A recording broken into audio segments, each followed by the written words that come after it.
Kita membaca bersama-sama ayat 23 dan hingga ayat yang ke-26. Ayat 23 hingga ayat yang ke-26.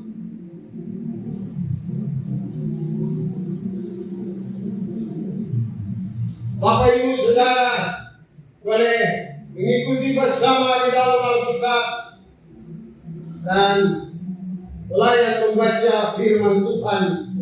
1 Korintus 11 23 hingga 26. Sebab apa yang telah kuteruskan kepadamu telah aku terima dari Tuhan, yaitu bahwa Tuhan Yesus pada malam waktu Ia diserahkan mengambil roti, dan sesudah itu Ia mengucap syukur atasnya. Ia memecah-mecahkannya dan berkata, inilah tubuhku yang diserahkan bagi kamu. Perbuatlah ini menjadi peringatan akan aku. Demikian juga Ia mengambil cawan sesudah makan lalu berkata, cawan ini adalah perjanjian baru yang dimenyerahkan oleh darahku. Perbuatlah ini setiap kali kamu meminumnya menjadi peringatan akan aku. Sebab setiap kali kamu makan roti ini dan minum cawan ini, kamu memberitakan kematian Tuhan sampai Ia datang. Terpujilah Kristus yang mempunyai firman ini. Haleluya.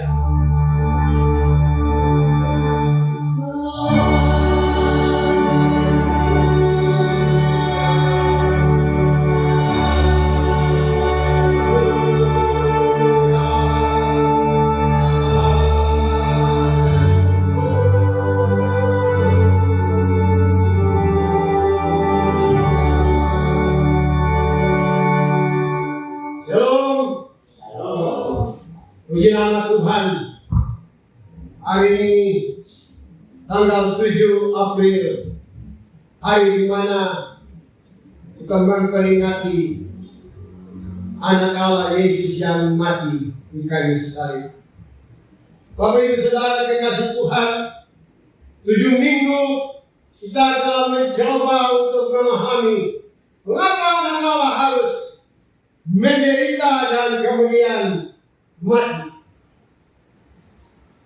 7 minggu lamanya gereja-gereja Tuhan di dunia, tak terkecuali kita di Jayapura di Pengharapan, kita bicara tentang penderitaan. Selama 7 minggu kita menjelaskan, gereja menjelaskan bagaimana Allah yang mengambil rupa manusia.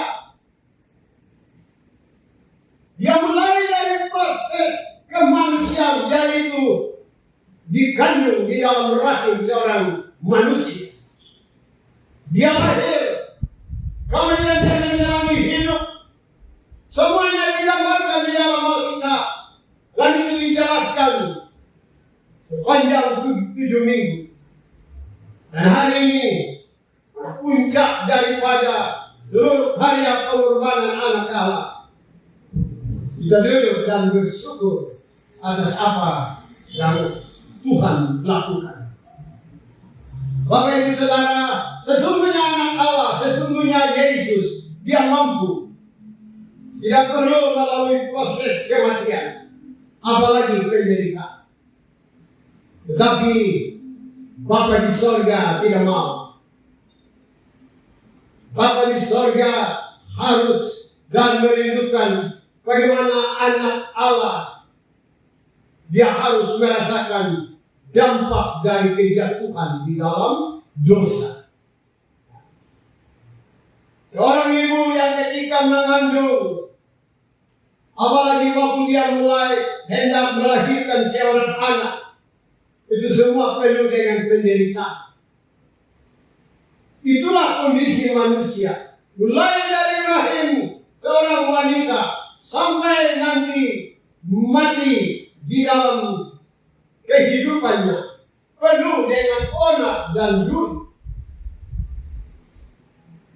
Itulah sebabnya Allah harus merasakan bagaimana penderitaan manusia. Itulah sebabnya bagaimana Allah menyelenggarakan seluruh proses pengorbanan itu sangat sempurna hanya untuk menjawab keadaan manusia. Karena itu seluruh penderitaan anak Allah sangat sempurna. Tidak ada yang tidak dapat memberi jawaban terhadap keadaan manusia. Dan hari ini dia mati kita rayakan. Dan Alkitab menulis dia sebenarnya mati, tetapi di dalam dunia orang mati dia hidup. Dan hari ini Alkitab menulis dia ada di dunia orang mati. Dan nanti pada hari yang ketiga dia bangkit dari antara orang mati. Jadi Bapak Ibu Saudara perhatikan seluruh ayat penebusan dijelaskan oleh Allah bagi manusia yang hidup dan manusia yang telah mati. Pada hari yang ketiga dia bangkit. Sudah dia bangkit, dia menyelesaikan seluruh hal-hal yang harus dia siapkan. Kemudian selama 40 hari dia ada di dunia. Dan pada hari-hari terakhir dia menyampaikan kepada para murid, aku pergi kembali ke rumah Bapa, menyiapkan segala sesuatu, dan nanti aku akan datang kembali. Hanya tinggal satu tahap lagi, yaitu kedatangan kembali. Seluruh karya penebusan manusia sudah lengkap dan akan disempurnakan pada waktu dia datang kembali dan akan membawa orang-orang yang percaya, orang-orang yang beriman ada pada tahap yang paling akhir, yaitu hidup bersama dengan Allah di dalam kekekalan. Bapak Ibu Saudara kekasih Tuhan, karena itu betapa penting kita mengerti apa yang tadi kita baca. Coba kita lihat ayat 26, ayat yang terakhir yang tadi dibacakan. Coba kita baca sama-sama sekali lagi. Ayat 26, 3. Sebab setiap kali kamu makan roti ini dan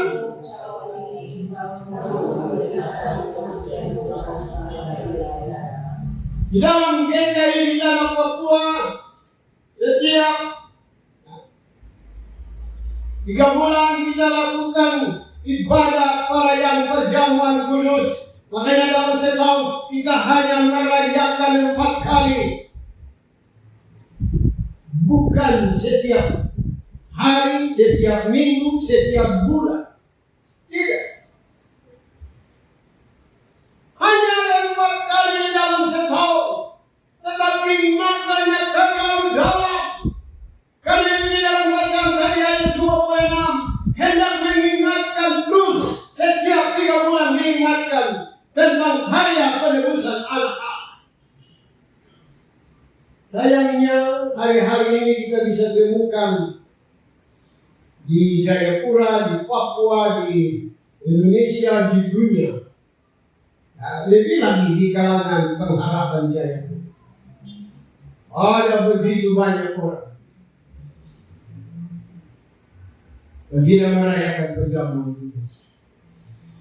Padahal mereka itu sidik jemaat. Kita semua yang duduk ini adalah sidik-sidik jemaat. Kita sudah mengerti apa itu sidik jemaat. Pada waktu kita dikukuhkan sebagai sidik jemaat, nah, kita membuat pengakuan, kemudian kita berlutut dan dimeteraikan dengan nama Tuhan hanya untuk mengerti kebenaran hidup sebagai anggota sidik jemaat. Tetapi apa yang terjadi hari ini? Siapa yang menghancurkan kehidupan di mana orang percaya? Orang-orang sidik jemaat. Siapa yang menghancurkan rumah-rumah tangga?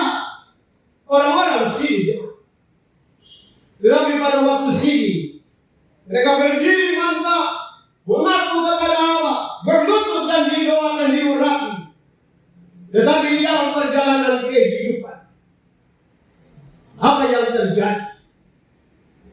Bapak Ibu Saudara kekasih Tuhan, disebabnya memperingati kematian Tuhan, tidak lain hanya untuk mengingatkan kembali pada jalan yang benar.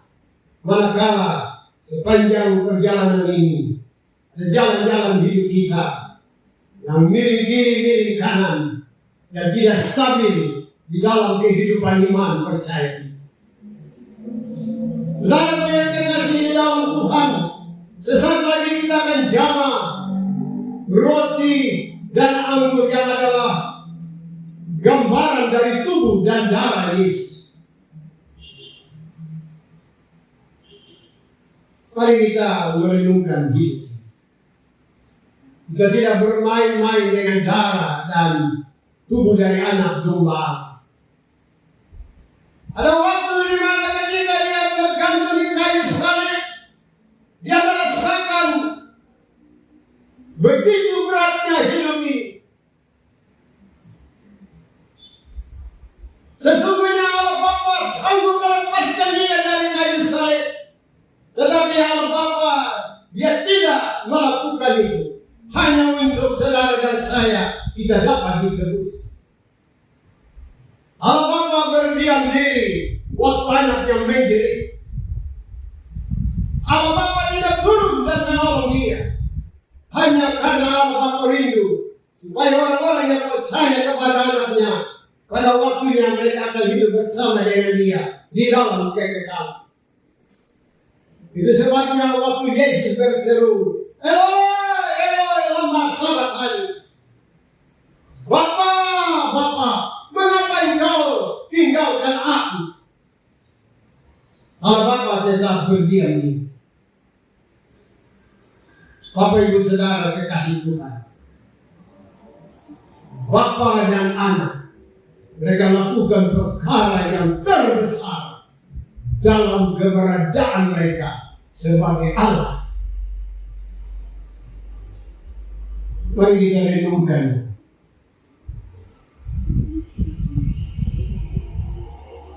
Tinggalkan hidup yang belum sungguh-sungguh.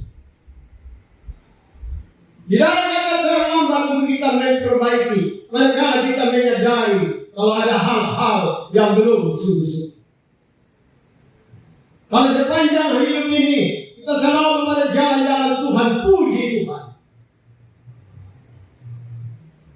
kita akan selalu merasakan walaupun di tengah-tengah kehidupan sebagai orang percaya ada saja onak dan duri, tetapi kita tetap kuat.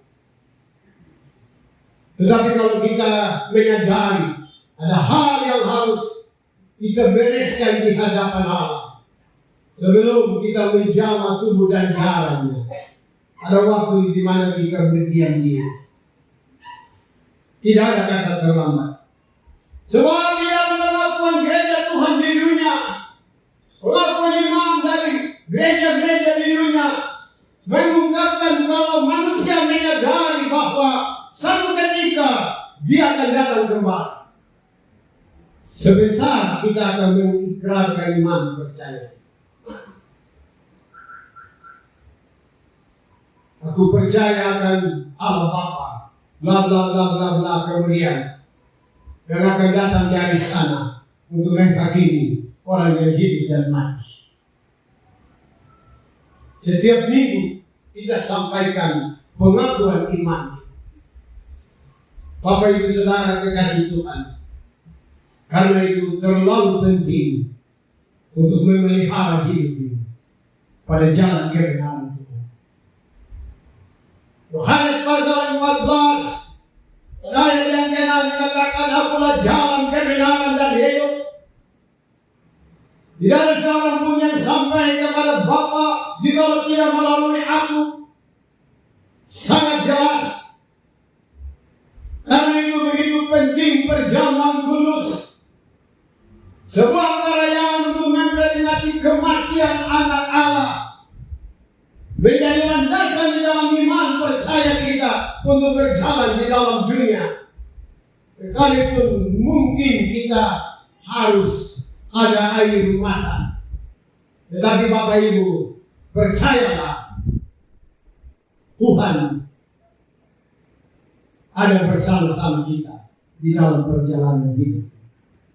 Anak-anak muda, masa depanmu, rumah-rumah tangga, keutuhan keluarga kita, pekerjaan kita, kesehatan kita, pergumulan kita. Di dunia ini ada onak dan duri, tetapi mari pegang iman percaya di dalam darah dan tubuh anak domba Allah. Ada kuasa Allah yang akan menjadi jaminan bagi saudara dan saya untuk berjalan di dalam hidup ini. Kita tidak akan pernah gagal. Bahkan pada waktu ini kita akan lihat hal-hal yang besar, indah di dalam kehidupan pribadi, di dalam kehidupan rumah tangga, tetapi juga bahkan di dalam kekekalan. Inilah yang mari kita syukuri di dalam perayaan perjamuan kudus. Ulang dari perjamuan kudus, jalanilah hidup di dalam iman yang kuat atas karya penebusan anak Allah bagi saudara dan saya. Amin. Amin.